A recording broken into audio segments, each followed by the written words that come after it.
There's a type of person who, one day, is just gone.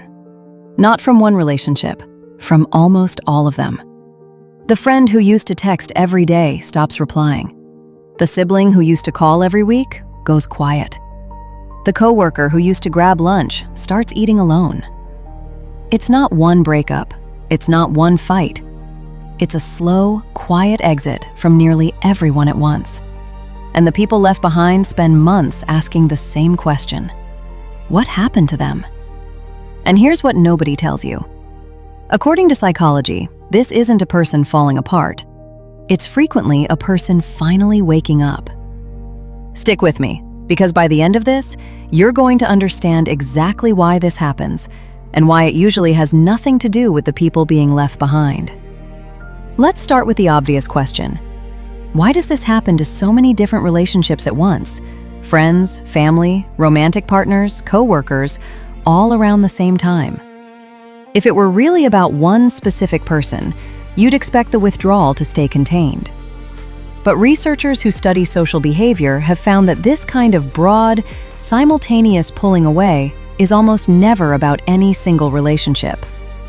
It's about a shift happening inside the person doing the leaving, one that changes how they experience every relationship in their life at the same time. Because the thing that changed wasn't the people around them. It was the lens they were looking through.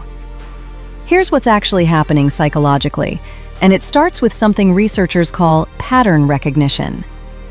As people accumulate more life experience, more disappointments, more moments of watching how people behave when it actually costs them something, their brain starts building a faster, more accurate model of human behavior.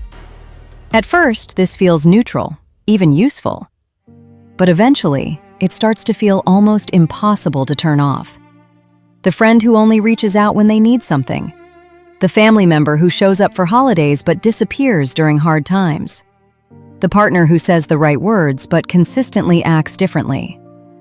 Once the brain has logged enough of these patterns, it stops needing new evidence to recognize them. It sees the shape before the behavior even finishes playing out. Psychologists studying social cognition describe this as schema acceleration, when repeated exposure to a pattern allows the brain to identify it almost instantly, sometimes before the person consciously realizes what they've noticed. And once you can see a pattern that clearly, you genuinely cannot unsee it. That's not cynicism. That's just how pattern recognition works once it's been trained. Here's the part that explains why this tends to hit every category of relationship at roughly the same time, not just one. Cognitive load. Analyzing intention, tone, subtext, and inconsistency in real time takes real mental energy. And that energy doesn't come from a separate tank for each relationship. It's the same limited resource across all of them. Research on emotional labor has found that people who are highly attuned to social dynamics report significantly higher mental fatigue from ordinary interactions than people who take conversations more at face value. Because they're not just hearing the words, they're constantly cross-referencing tone against history, intention against action. A birthday dinner with family, a group chat with friends, a check-in call with a partner, all draw from that same finite well. So when that well starts running low, the withdrawal doesn't show up in just one relationship. It shows up everywhere at once. Because it was never really about any single person to begin with. It was about capacity. Now here's the origin piece, and this is where it gets personal. For a lot of people, this widespread pulling back traces directly back to being the one who always did the emotional heavy lifting. The friend who always reached out first. The family member who always smoothed things over. The partner who always initiated the hard conversations nobody else wanted to have. Psychologists call this pattern the designated maintainer role. The person in a social system who unconsciously takes on responsibility for keeping every relationship functioning, often without ever being asked to and rarely being thanked for it. Over years, that role becomes exhausting in a way that's hard to name because nothing dramatic ever happens. It's just a slow accumulation of being the only one, keeping score. And eventually, the brain does something protective. it stops volunteering. Not out of spite, but out of depletion. Let's talk about the shame piece, because this is where the outside world gets it almost completely backwards. To everyone left behind, this kind of withdrawal reads as coldness, as arrogance, as someone deciding they're suddenly too good for the people who've always been there. But researchers studying self-awareness and relational change have found something closer to the opposite. People going through this shift usually aren't feeling superior. They're feeling exhausted by the gap between how connected a relationship looks from the outside and how one-sided it actually feels from the inside. Psychologists distinguish between what's called relational quantity, how many people are technically in your life, and relational depth. How many of those people actually know what's really going on with you? A huge number of people going through this kind of disappearance aren't rejecting people. They're rejecting the specific and exhausting gap between those two numbers, a gap they've simply run out of energy to keep pretending doesn't exist. Here's the paradox that makes this so hard for other people to understand. The people going through this aren't falling in love with being alone. They're falling in love with something researchers call cognitive clarity, the mental quiet that shows up once you stop performing constant social maintenance for relationships that were never actually reciprocal to begin with. Studies on solitude and self-reflection have found that periods of reduced social obligation are consistently linked to improved emotional regulation and a stronger, more stable sense of identity. Not because isolation itself is healthy, but because it removes the constant background noise of managing everyone else's expectations, freeing up space to notice what you actually think and feel underneath all of it. For a lot of people mid-withdrawal, the silence doesn't feel empty. For the first time in a long time, it feels like the volume finally got turned down enough to hear themselves. Now let's be honest about the tension here, because this pattern isn't automatically healthy just because it feels like clarity.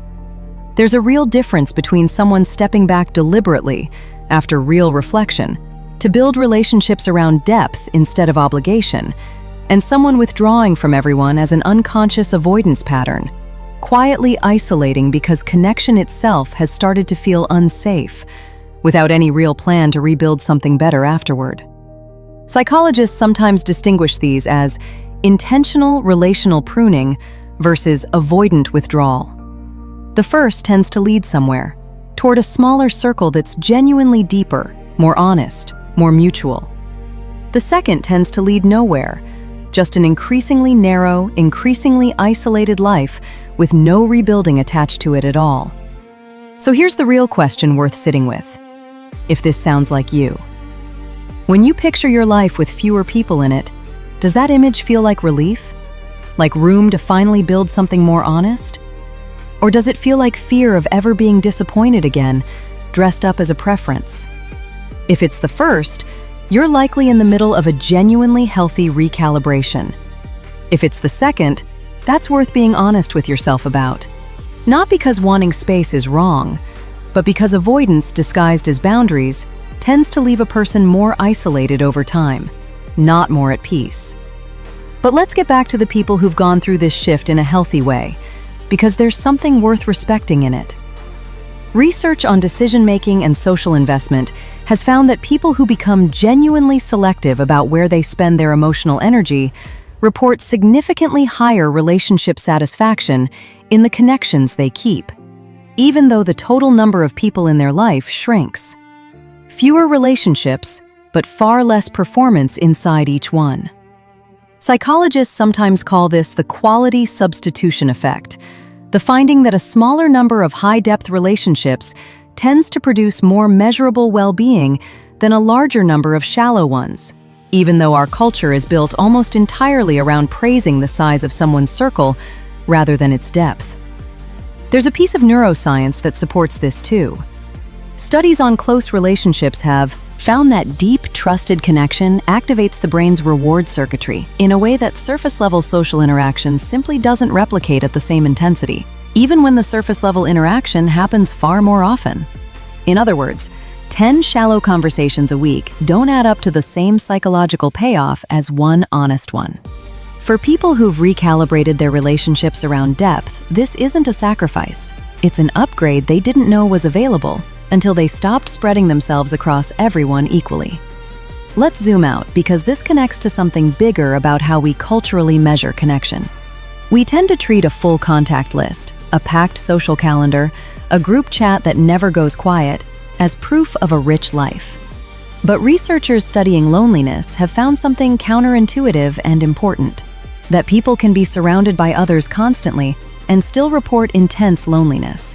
Because loneliness was never really about the number of people around you. It's about how many of them actually see you. The person who quietly steps back from a crowded, surface-level social life isn't necessarily becoming lonelier. Often, they're finally addressing a loneliness that was already there, just hidden underneath a busy calendar the whole time. So what does this mean for you? If you're someone who's found yourself quietly pulling back from friends, family, or a relationship that used to feel effortless, here's your permission slip. You're not cold. You're not arrogant. You haven't decided you're better than anyone. You've likely just run out of energy for connections that only worked when you were the one carrying them. And your mind is doing exactly what it's supposed to do when that happens. It's protecting what's left. That's not the end of your capacity for connection. It's often the beginning of a much more honest version of it. The next time someone accuses you of disappearing on them, you can tell them about schema acceleration, about the designated maintainer role, about a nervous system that finally ran out of energy to perform relationships that were never actually mutual. Or you can just say, "I didn't disappear. I stopped showing up for things that were never really there."